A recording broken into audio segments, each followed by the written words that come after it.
and they still haven't gotten it yet. And I said, based on the evidence of what we have found in actual events on craft with 8 witnesses, what they want is, first of all, the alien doesn't want anything because he's not in charge of anything. He's just doing a job for someone else, whatever those particular jobs may be. Some of them are to mutilate people, some of them are to mutilate cows, some of them are to make you think they're here from another planet, or they're here to save us. Some of them are, they call themselves from the planet Banlon. Well, Banlon's a deodorant. Sometimes they'll say they're from Zeta Reticuli. Sometimes they'll say they're from Mars. Sometimes they'll say they're from Venus. Well, Venus happens to have a temperature of several thousand degrees on its surface, or several hundred degrees at least, and it's way over boiling, so I doubt they're probably having a good time there unless they want to get a cosmic sunburn. The atmosphere is caustic. I said, none of that makes any sense. I said, wherever it is they're from, they don't want you to know. They are from all our history. The alien entities that we see are shown all through our history in every nation, every culture. I've been to Turkey, and Ireland, and with the Irish folks, call them the wee folk, the little fairy people. And if you don't do what they tell you, they might not bring you back. It's not the stuff of Aesop's fables. It's the stories that are really in Irish history that you need to look at. The gnomes and fairies, the little short people, the pretty nasty little guys. Mm-hmm. That's the basis of those stories probably has to do with alien phenomena. And I said, you go to the jinn of Islam, the ones that ride in this little metal container that kind of looks like a bowl, so to speak, a genie. I said, the word genie, it comes from the word from the jinn. I said, these are really, they can be very nice to you or they can be very nasty. But it's the same phenomena in every country. Whoever these entities are, they have never told us the truth yet in 6,000 years, and I suspect that they are still who they were originally. And they told everybody before they were the little people, the wee folk, they were the jinn, they were this, they were that. Whatever the local tribal culture was back then, that's the whopper that you got told. Now that you're so much smarter, you and I and modern-day Americans and so on, we, of course, couldn't be fooled by that sort of rigmarole, so we have simply assigned them as aliens from other planets. What makes you think your view is any different than the jinn, the wee folk, or anyone else?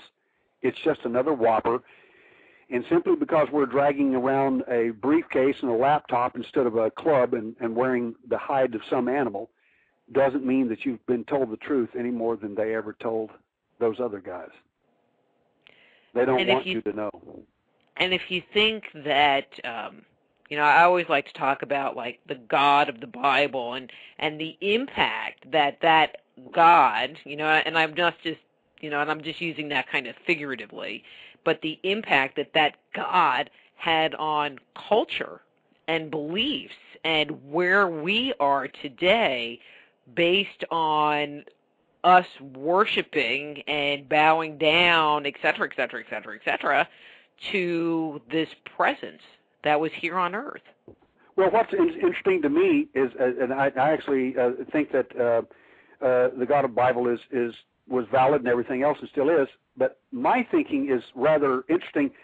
One of the things I have compared in all my studies is this. In rare cases, angelic beings will show up in the midst of an abduction.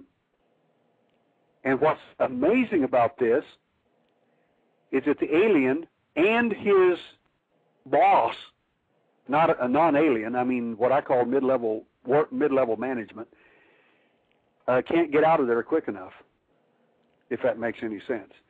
And people say, well, what does that mean? I said, well, what that means to me is that you need to get out of there as quickly as possible or you may get hurt.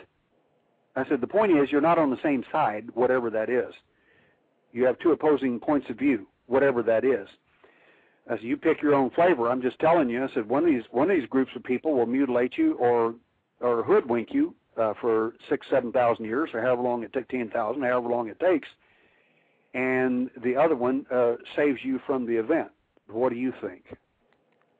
I said, good cop, bad cop.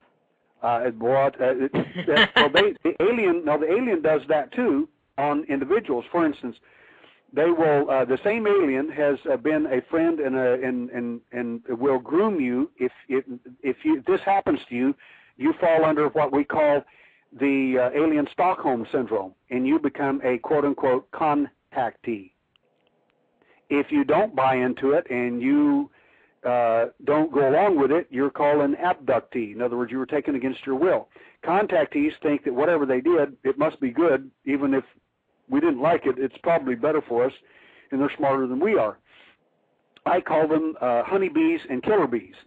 The honeybee doesn't have a clue why that little guy in the white suit with the bug eyes out there is stealing all the honey. He thinks it must be a good thing because he takes care of us. The abductee, like the killer bee, if you come near his nest, you're a threat, and you're going to get stung.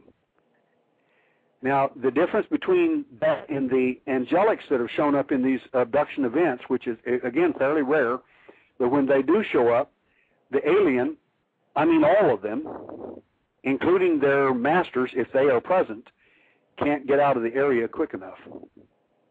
And the people who report in these rare cases, and I even have a couple of friends and even one relative this happened to, were literally stunned at what happened. They did not, first of all, they didn't know that an angel would ever show up, and they didn't know what would happen if they ever did. I mean, they'd never had any thoughts about it, period. And for something like that to show up and to literally run them off was just, and one of the people that was involved in one of these events noticed something rather interesting. The person is very intuitive and very extremely sensitive to differing energies and this sort of thing, which I am not and don't claim to or purport to be. But this individual is, and what the amazing thing about her, and she's not a Christian, and she's not a Christian in any sense of the word or religious, realistically, she said there is a marked difference between the angelic and the alien and the human. And that the alien, the amazing thing that she was able to determine, and we did some testing on this to see if this would be valid from our point of view, and it seemed to be. She was able to detect the alien presence and various different energies about them, and found some amazing consistent things. But the angelic and the had God-like qualities, and that they were vastly different. And she said it is just as different as night and day.